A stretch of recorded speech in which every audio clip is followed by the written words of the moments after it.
Salut à toutes et à tous, mes chers amis pêcheurs et passionnés. J'espère que vous allez bien et que votre matériel est prêt, car aujourd'hui, nous plongeons dans le pronostic de pêche pour le vendredi 9 janvier 2026. Et quelle journée s'annonce? Attendez-vous à un défi de taille, mes amis, car la météo nous réserve quelques surprises glaciales qui mettront à l'épreuve notre patience et notre savoir-faire. Mais ne vous inquiétez pas, dans cette vidéo, je vais vous donner toutes les clés pour transformer cette journée capricieuse en une opportunité de belle prise, même quand la nature semble nous défier. Croyez-moi, il y a toujours moyen de tirer son épingle du jeu. Ce jour-là, la Belgique sera sous l'influence d'un temps hivernal marqué, avec des températures proches de zéro et des précipitations. Cela signifie que les poissons seront plus apathiques, mais cela ne veut pas dire qu'il n'y aura pas de poissons au bout de la ligne. L'astuce sera la finesse et la persévérance. Passons maintenant aux espèces qui pourraient nous faire l'honneur de leur visite.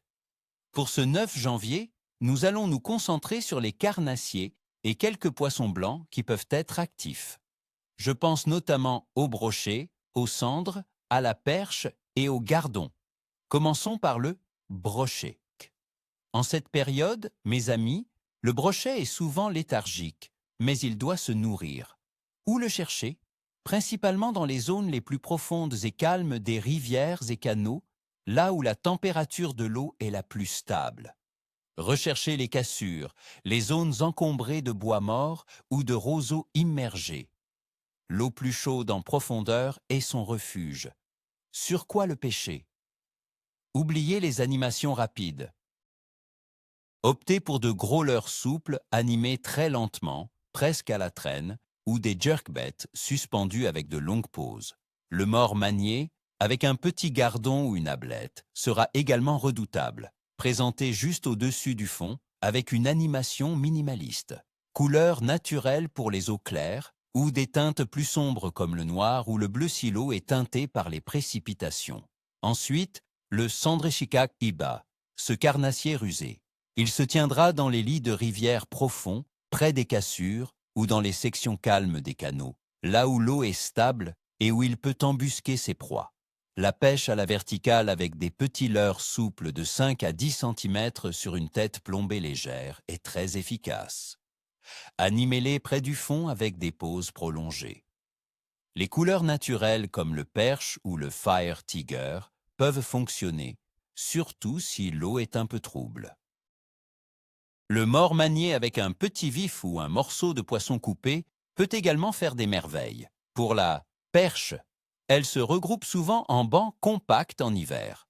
Vous les trouverez dans les zones profondes, près des structures comme les piles de pont, les écluses ou les herbiers immergés. La finesse est le maître mot.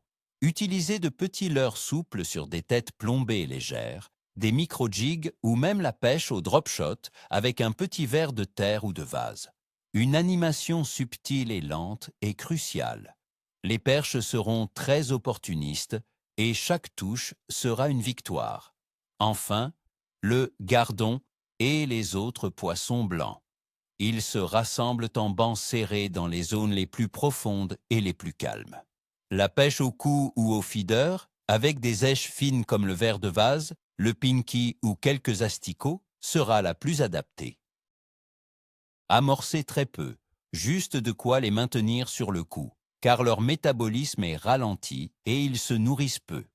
La patience sera votre meilleur ami. Maintenant, parlons de la théorie, de ce qui se passe sous la surface, mes amis. La météo pour ce 9 janvier 2026 en Belgique s'annonce très froide. La température de l'air oscillera entre environ 0 et 3 degrés Celsius.